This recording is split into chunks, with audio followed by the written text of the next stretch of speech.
Chairman, I yield myself such time as I may consume. The gentleman is recognized. Thank you. We're here to consider H.R. 1009. This is a bill sponsored by Representative Paul Mitchell of Michigan. It's co-sponsored on the Oversight and Government Reform Committee by Mr. Mark Meadows and Mr. Gary Palmer of Alabama. We're also pleased to have co-sponsors of the Rules Committee Chairman Pete Sessions, as well as Representative Tim Walberg, also from Michigan. Mr. Chairman, I rise today in support of H.R. 1009, the OIRA Insights Reform and Accountability Act. OIRA stands for the Office of Information and Regulatory Affairs. It has many responsibilities, little-known agency, but very powerful and very important. Some of its well-known responsibilities are governed by an executive order. Executive Order 12866 was issued by President Clinton in 1993. The order was maintained under President Bush and reaffirmed by President Obama in 2009. The OIRA Insights Reform and Accountability Act puts into statute the basic structure that has existed for more than 2 decades. The legislation also includes some minor adjustments for increased transparency and accountability. For example, agencies are required to provide OIRA with a red line of any changes the agency chooses to make during the review process. This allows the public to better understand how centralized review can improve the quality of rulemaking. The bill clarifies the process for extending the time for OIRA to review regulations.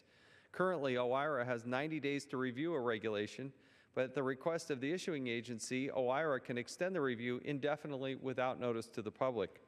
Under the Obama administration, many rules were under review for more than a year with no explanation whatsoever.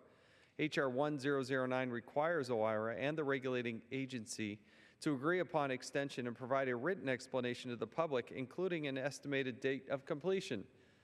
The government works for the people. You would think if they're going to miss deadlines and be late and go beyond the current rules, the people that are involved in the rulemaking would at least offer a little bit of a written explanation.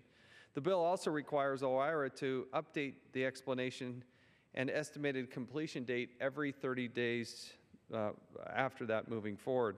Another significant difference from the executive order is H.R. 1009 includes independent agencies in OIRA's review of significant regulations.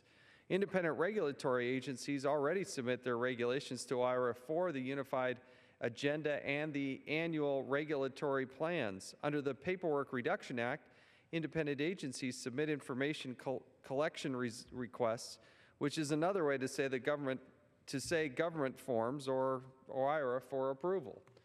For decades, experts across the political spectrum, including the Administrative Conference of the United States and the American Bar Association, have called for the inclusion of the independent agencies in significant regulation review process. Again, a good group there, the Administrative Conference of the United States as well as the American Bar Association also asking for these independent agencies.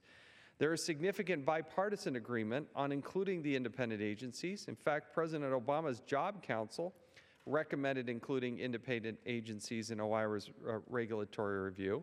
Sally Katzen, OIRA administrator under President Clinton, said, quote, "For all practical purposes, the way executive branch agencies and independent agencies conduct rulemaking is the same, so they both should be expected to gather and use information on the costs and benefits of the new regulatory proposals."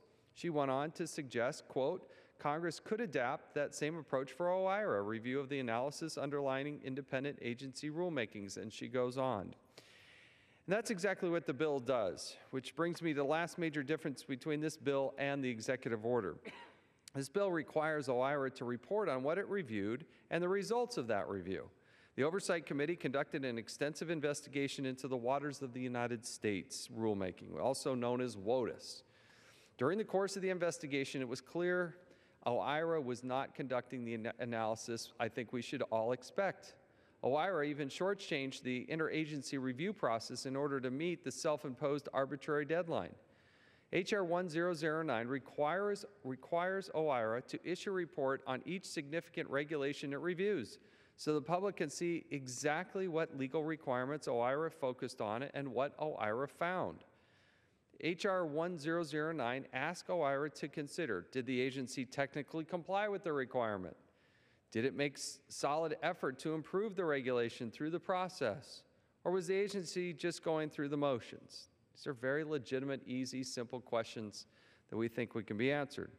Agencies are supposed to consider the public comments, but what if the final rule is drafted before the comments are even reviewed?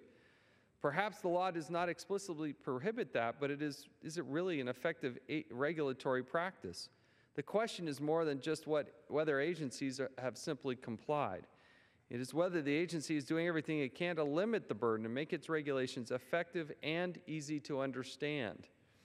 By requiring OIRA to make the results of its review of rulemakings available to the public, this bill will encourage agency accountability and improve public understanding of the rulemaking process. The Committee on Oversight and Government Reform approved this bill without amendment on February 14th of this year.